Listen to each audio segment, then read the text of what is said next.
Now I'm going to teach you how to make a chicken tikka. A chicken tikka is probably the most popular Indian starter in any Indian restaurant. Now what exactly is a chicken tikka? If you break the word down into two, is chicken and a tikka. Now tikka refers to the cut of the meat. It's generally around 1.5-inch cubes, clean cuts of meat, generally boneless, cooked in the tandoor. So that is the tikka. The word before the tikka is the chicken. So these three actually tells you, but the real original one is the classic red chicken tikka. And this is such a famous dish now that when you go to a restaurant and you say, I want a chicken tikka, it will most likely be red in color. So I'm going to break the recipe down. I'm going to show you exactly how to make a very simple chicken tikka in your own homes without a tandoor. I'm going to first teach you how to make a yogurt-based marinade. To start off, I'm going to first cut my chicken into the right size and show you how to make the tikka. So I've got chicken thighs here. Again, these are boneless chicken thighs. They have a lot of fat around them. You have to cut your meat into as minimum fat or as lean as possible. So all you do is remove the excess fat. Just trim out. A lot of it will get melted off in the hot oven or a tandoor and it becomes nice and soft. At the bottom you see all the tissues here, the sinews. Try and take out as much as possible. Okay, the meat is cut. A different bowl. I'm going to start with the first marinade. Always remember, try and do 2 marinades to your dish. I'll come to the reasoning why. The first marinade is basically going to be garlic paste, ginger paste,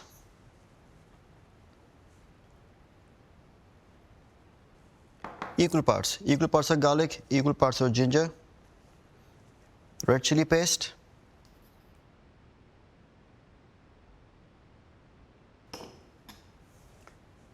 lemon juice, a good squeeze of lemon juice, salt, and we mix that together. And you can see that lovely color, the rich red color from the chili paste is now transferring in all the mixture. And all I do at this stage is I take my chicken cubes and transfer it into the paste. You mix that together. You gently massage the chicken thighs. Now this is the first marinade. This marinade is very important. Why? Because the garlic paste, red chili paste, ginger paste, lemon juice and salt, they are astringent. They actually rub on to the protein or the chicken breast and they begin to open it up. So when you squeeze in lemon or anything acidic onto the protein or a meat, it tends to open up the pores. Now when you open up the pores, that lets the flavors go in. So this will open the pores up. All the spices and the flavors are now going to penetrate into the chicken tikka right till the core and it begin to flavor the dish. You have to leave this for a good 15 to 18 minutes for the flavors to really steep in. While that is being left to marinate, I'm going to start with my second marinade, which is the yogurt-based marinade. For that, I'm going to start with yogurt. I'm using Greek yogurt here. What you need is a very rich, full-fat, heavy, thick yogurt. In India, what do? We use curd or the natural yogurt, which is slightly thinner. So to start off, I'm going to put the yogurt. I'm going to use all of it. Look at it. How creamy is that? In this, I start putting flavors now. So I'm going to start first by adding red chili powder, a generous amount of red chili powder, because this chili powder is not really spicy hot, but it gives a very nice color. This is again Kashmiri red chili powder. So Kashmiri red chili powder, if you go to your Indian shops, try and source that because they will have less chili factor but a very nice natural color. The next thing is turmeric powder. Turmeric gives also a very nice kind of a yellowish orangish shade to your chicken tikka.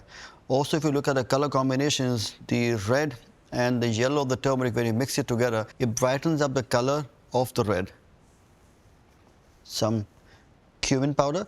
Now again, the spice of the darker shades are going to be less in quantity. So cumin powder and coriander powder. They're less in quantity, but they are still very flavorful. Lastly, garam masala powder. I know I keep saying we add it at the very last, but here you add a tiny quantity just for the flavor, and also it enhances the entire feel to the dish. Then goes in the red chili paste, ginger paste. I've already put some earlier, but you also need to add some more right now. You want a really strong, intense flavor to come through. Garlic paste.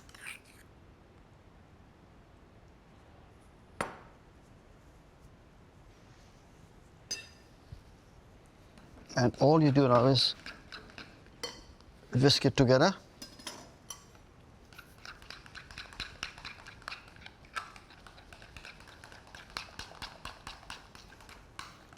Lastly, salt.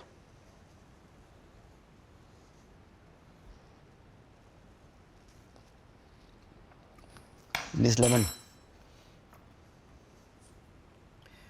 Now, sometime when you get yogurt which is quite sour, you can skip the lemon. But this time it is not really sour enough. It's not sharp enough. I'm going to enhance the sharpness by adding lemon juice.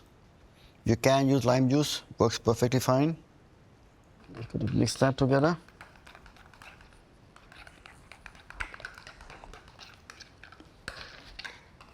Little taste again.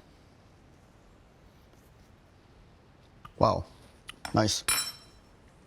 Just about right. Second marinade done, first marinade done. And lastly, little oil. A generous quantity of oil. The reason why you add oil is because it gives it a very nice shine and a gloss to your marinade. It evens out the entire marinade, makes it very smooth and easy. And easy in terms of your palate.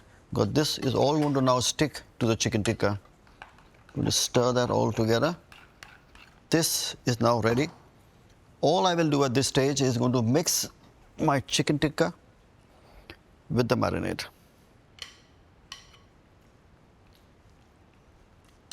I won't put all of it together. I want to see if I need to add more. I can always add more.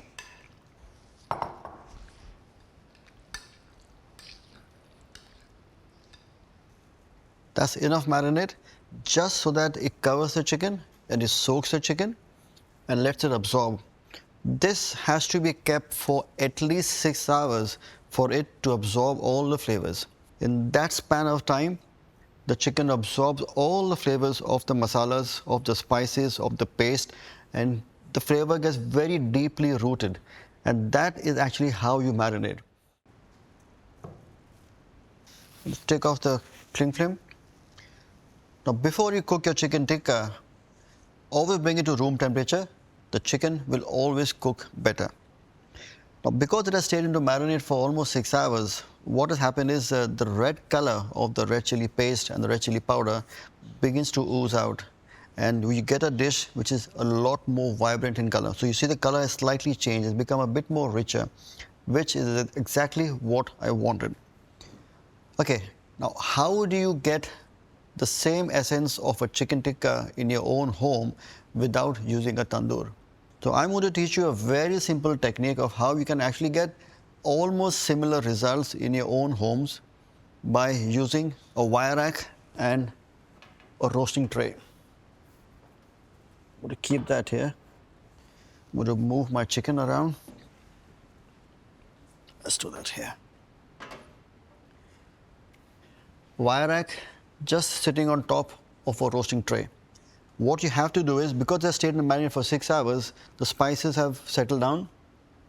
All I do at this stage is I lightly refresh the chicken. I move it around and make it evenly again. You have to get messy, so hands go in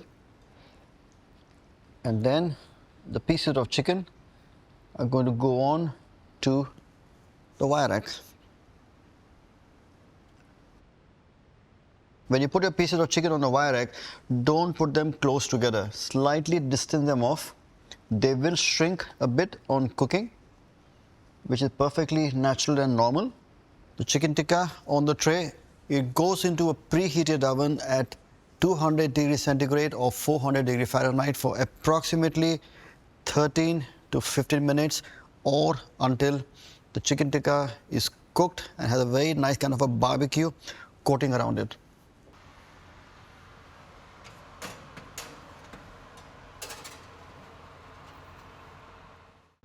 I can already smell the aromas of the chicken tikka. It is very, very inviting. Oh, look at that. Nicely cooked. It has a nice charred effect all around it. And that is purely because of the technique, the way it is cooked. I am extremely pleased with this. Time to plate it up. There are a few things which go best with the chicken tikka. And the ideal combination, or the best combination, is a herb chutney. It's basically the green coriander chutney. As a Punjabi, we love to have sliced onions with our kebabs. And for the extra little kick, a little flower of green chili. And then my chicken tikka. Look at that. It just comes off the wire rack because it has been cooked to perfection. If it sticks on, means it's still not cooked enough. Chicken tikka done. I'm going to leave it here. And to garnish it, just a little sprinkling of coriander cress is all you need to have with this. Most important is the two marinades and the technique. And what you get is a classic chicken tikka.